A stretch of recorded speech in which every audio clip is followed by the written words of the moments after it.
Bonjour à toutes et à tous, je suis ravie de vous retrouver pour un nouvel audio,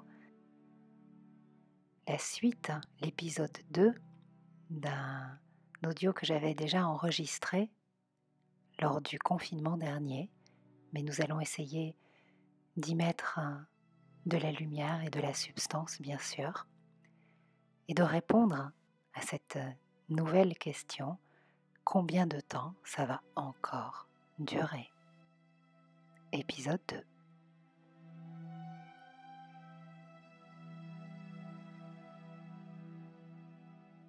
L'astrologue n'est pas devin. Et si les mouvements des planètes permettent de dater avec une précision souvent bluffante certaines échéances, la symbolique astrologique n'est pas magique. Sa richesse nous offre de merveilleuses clés de compréhension de ce qui se joue en nous ou à l'extérieur de nous, et le ciel étoilé, reflet de notre ciel intérieur, illumine avant tout notre légende personnelle, nos propres mythes. L'astrologie nous offre une lecture archétypale, symbolique, évolutive de ce qui s'émeut en nous. L'astrologie donne un sens plus profond aux événements de la vie. Elle éclaire l'ombre. Elle est une source divine de connexion à plus grand que soi. Et en ces temps particulièrement troublés, elle est un phare dans la nuit. L'étoile qui nous guide, nous sert de repère et nous permet d'avancer sans nous décourager.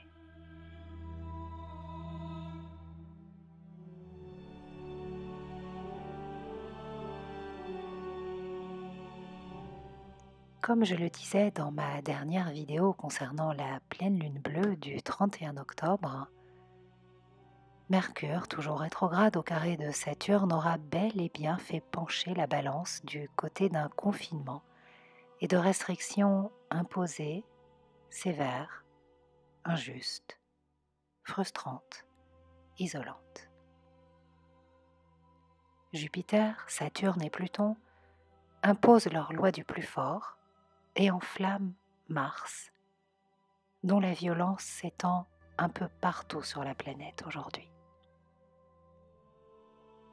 La colère de Mars est intense, destructrice, sauvage, et nous sommes immobilisés, figés par la peur. Je l'ai déjà dit dans de précédentes analyses, le mois de novembre s'annonce éprouvant, avec la formation de la troisième et dernière conjonction Jupiter-Pluton le 12 novembre. Il y aura de la violence dans l'air. Plus nous approcherons de cette date, plus celle-ci va s'amplifier.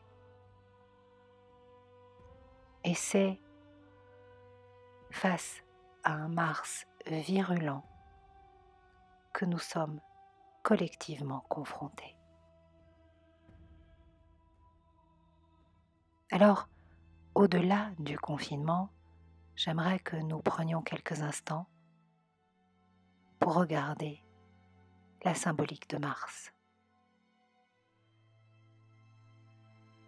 Elle représente ce qui est en colère à l'intérieur de nous.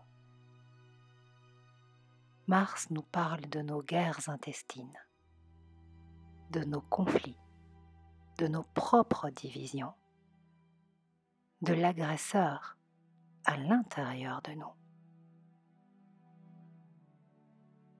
Trouvons la force et le courage, en ces moments difficiles, d'accueillir notre colère, sans la laisser nous détruire.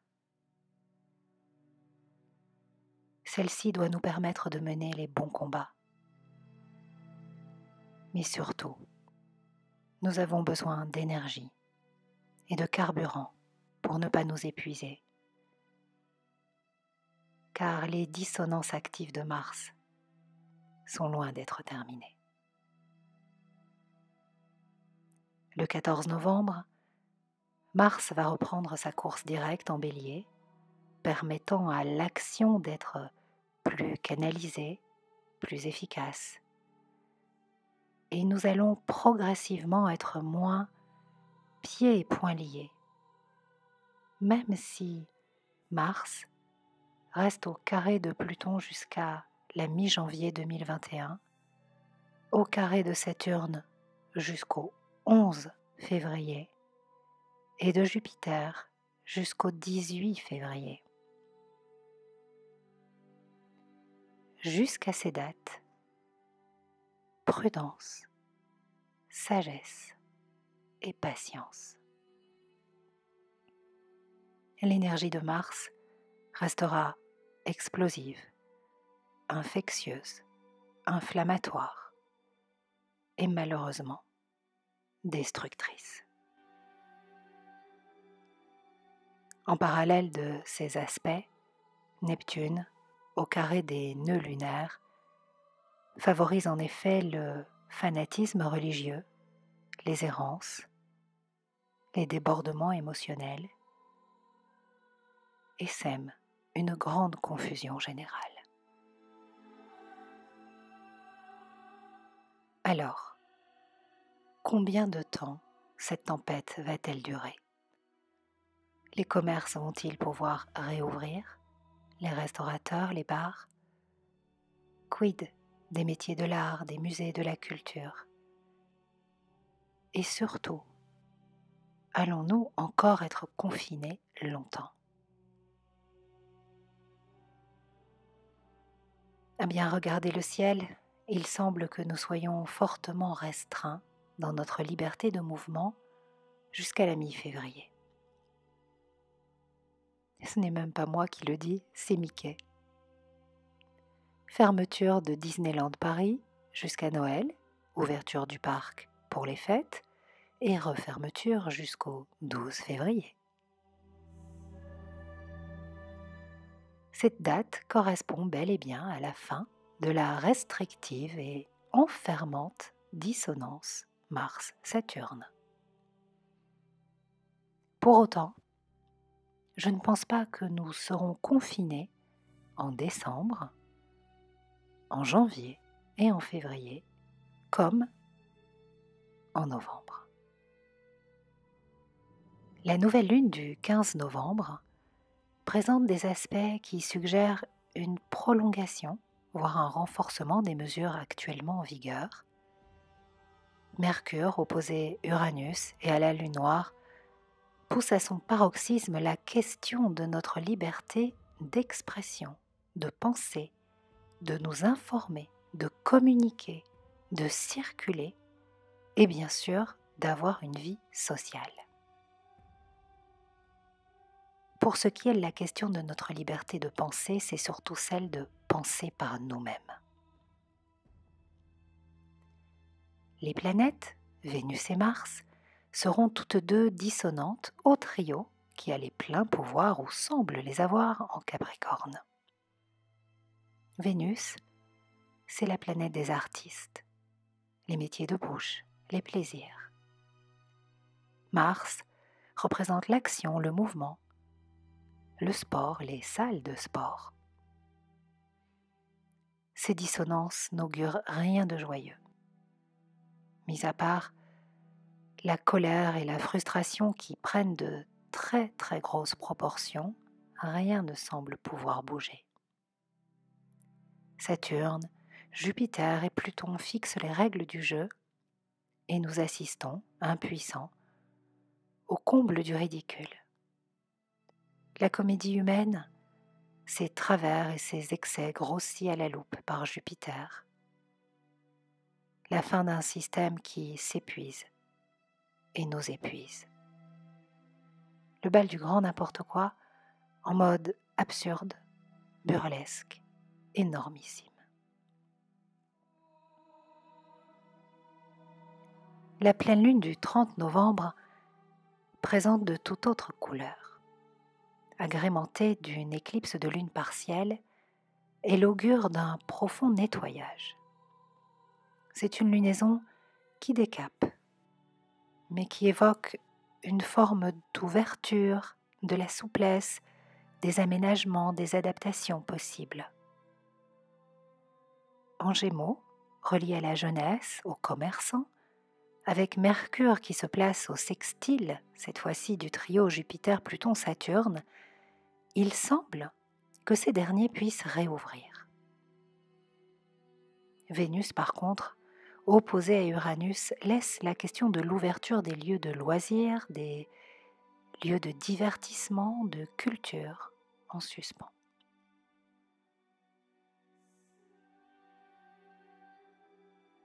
Il faut attendre la lunaison du 14 décembre pour que ce secteur bénéficie de la clémence jupitérienne et pour que la joie de vivre imprègne à nouveau nos cœurs. Bien sûr, je le répète, je ne suis pas devin. Vénus sera en Sagittaire dès le 16 décembre. Ce signe épicurien est celui des bons vivants. L'ambiance sera plus festive. Et pour cette seconde éclipse, il y a dans l'air un mix d'électricité, d'euphorie, d'agitation. On est très proche de Yule, de la conjonction Jupiter-Saturne en Verseau.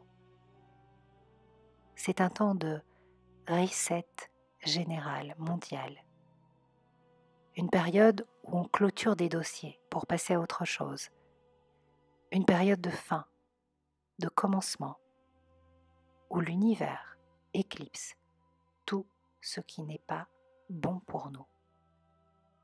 C'est assez intense, car des masques tombent, des illusions aussi, des vérités apparaissent dans toute leur force, parfois brutales, toujours viscérales.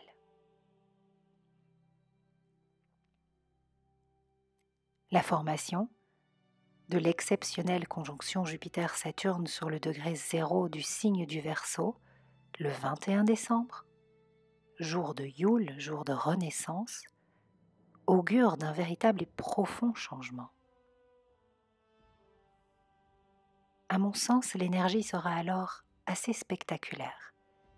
Et pour ma part, j'attends de voir quel ou qui sera le nouveau facteur déclenchant de l'accouchement du nouveau monde. Cette rencontre au sommet, dans ce signe, ne s'était pas faite depuis des siècles. Elle est, quoi qu'il advienne, un puissant symbole de libération. Est-ce que nous en aurons fini à cette date avec la crise sanitaire ?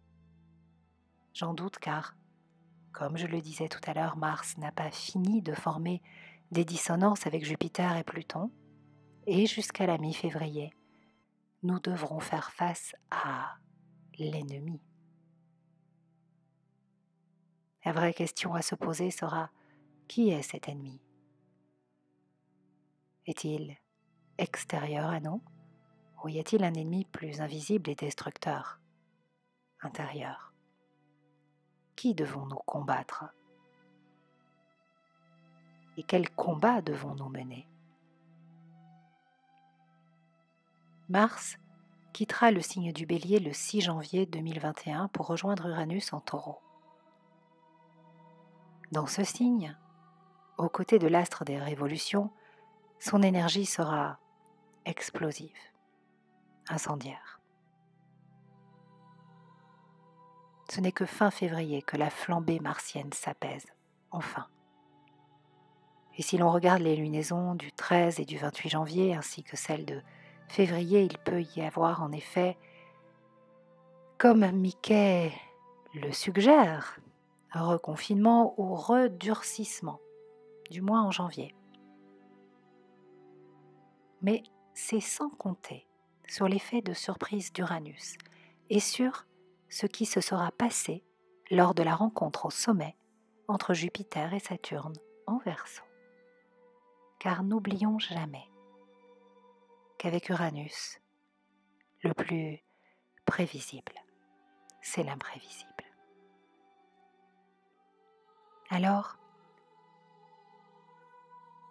j'ai envie de vous dire, restons positifs et confiants. Autant nous sommes encore face à Saturne en 2020, figure restrictive, autoritaire, pesante, épuisante, limitante, déprimante, autant nous serons face à Uranus en 2021. Son énergie est radicalement différente. Elle est insurrectionnelle, révolutionnaire, non conventionnelle, créative, inventive au possible. Uranus sera certes en Taureau au carré de Saturne en Verseau, et les deux planètes vont s'affronter tout au long de l'année dans une bataille entre anciennes valeurs et nouvelles valeurs. Mais ça bouge. Il y aura des résistances, de la dissidence, de l'irrévérence face à l'intransigeance. Il y aura de l'anarchie, de très vives tensions, de la violence, du fanatisme, hélas. Oui. Il va falloir encore s'accrocher.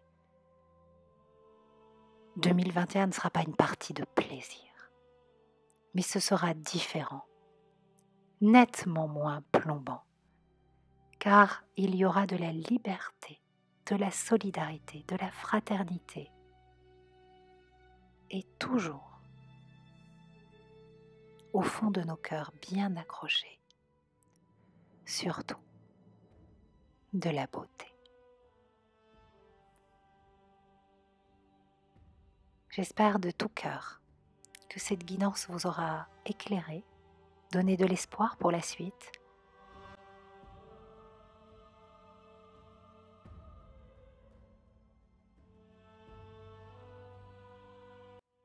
Je vous invite à profiter des offres qui sont disponibles sur Astroéthique pendant ce confinement. L'offre duo, Moon Journal, Little Moon, afin de co-créer votre vie avec les étoiles en vous accordant à la vibration de l'univers comme nous venons de le faire. De découvrir ce Moon Journal pour vous accorder à la fréquence des 24 lunaisons de 2021, pour émettre vos intentions pour chaque nouvelle lune et vos vœux à chaque pleine lune, et surtout pour créer votre magie et votre grandeur dès qu'un mouvement astrologique clé se formera dans le ciel de cette nouvelle année.